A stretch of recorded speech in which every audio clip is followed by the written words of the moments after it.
உங்க வயசுல இருக்கக்கூடிய ஒரு பையன் பஞ்சாப் மாநிலத்தில் இருக்க குருஷேத்திரம் போனா, போய் உட்கார்ந்தான், மண்ணை தடவுனா. ஒரு குரு வந்தார், என்ன செய்கிறாய்? இங்கேதானே மகாபாரதம் நடந்தது.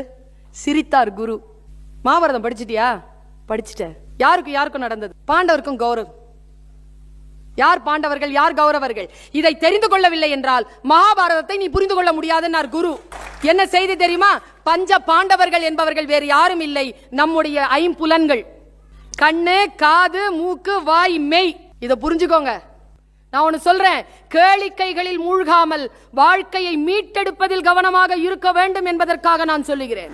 பாருங்க, ஐம்புலன்கள்ல இருக்கக்கூடிய அற்புதமான விஷயம் என்ன தெரியுமா? கண் சென்று பற்றும், பார்க்கும். யாரெல்லாம் வந்திருக்கா? ஓ, நமக்கு ஏத்த மாதிரியான ஒரு 4-5 இருக்கு. ஓகே, உட்காரலாம் ஒரு 4 hours. ஓகே. காது இருக்குல்ல, அது வந்து விழும். அதுக்கு மூடி கிடையாது, இதுக்கு மூடி இருக்கு. இது நம்ம கண்ட்ரோல்ல, இது நம்ம கண்ட்ரோல்ல இல்ல. உடல் அசைவுகள் இருக்குல்ல, அது அற்புதமானது.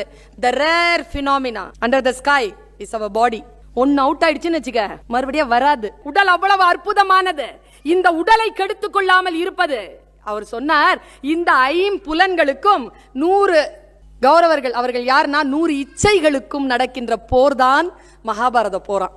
ஐம்புலன்களுக்கும் 100 இச்சைகளுக்கும். அப்ப கர்ணன் யார்? அவன் 6வது சகோதரன்ல. அவன் யார்? நான் குரு சொன்னார் பாருங்க, உள்வாங்கி கொண்டு போங்க. அந்த கர்ணன் இருக்கான்ல, அந்த 6வதுங்கிறது என்னன்னா மனசாட்சியா. அந்த மனசாட்சி எப்பவுமே இச்சைகள் பக்கம் தான் நிக்குமா. நின்னு சொல்லுமா, நான் ஏன் குடிக்கிறேன் தெரியுமா, நான் ஏன் இந்த மாதிரி ஆடுறேன் தெரியுமா, ஏன்னா எனக்கு பிடிக்குது. நான் ஏன் பொண்டாட்டி அடிக்கிறேன் தெரியுமா, அவ வாய் சரியில்லை. நான் ஏன் குழந்தைங்களை அடிக்கிறேன் தெரியுமா, அவன் நடத்த சரியா. நான் ஏன் கெட்ட வார்த்தை பேசுறேன் தெரியுமா, என் முன்னால இருக்கிறவன் தான் என்னுடைய ஆயுதத்தை தீர்மானிக்கிறான். இப்படிலாம் அது சாட்சி சொல்லிக்கிட்டே இருக்கும். நான் எவ்வளோ அநியாயம் பண்ணாலும். அதுக்கு பேர் தான் கர்ணனா. அப்போ வயசானவங்க மன்னிக்கணும். துரோணாச்சாரியார், கிருபாச்சாரியார், பீஷ்மாச்சாரியார் எல்லாம் பெரியவங்க தானே, வயசானவங்க தானே. அவங்க எல்லாம் ஏன் இச்சையின் பக்கம் நின்னாங்க? என்ன பதில் பாருங்க, குரு பதில்.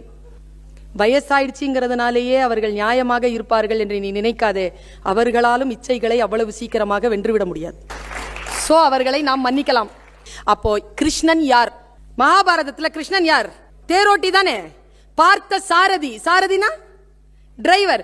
ஏன் அவனை டிரைவரா வச்சாங்கன்னா, குரு சொன்ன பதில், இந்த ஐம்புலன்களை இச்சைகளுக்கு எதிராக செலுத்த வேண்டும் என்றால் நாம கிருஷ்ணன் என்கின்ற கடவுளை டிரைவராக வைத்துக் கொண்டால் ஈஸியாக அந்த 100 இச்சைகளை ஜெயித்து விடலாம் என்பதற்காகத்தான் அவரை கொண்டு வந்து டிரைவராக வைத்தேன் என்று சொன்னார் குரு. இதுதாங்க மகாபாரதத்தினுடைய ஒட்டுமொத்தமான கதை.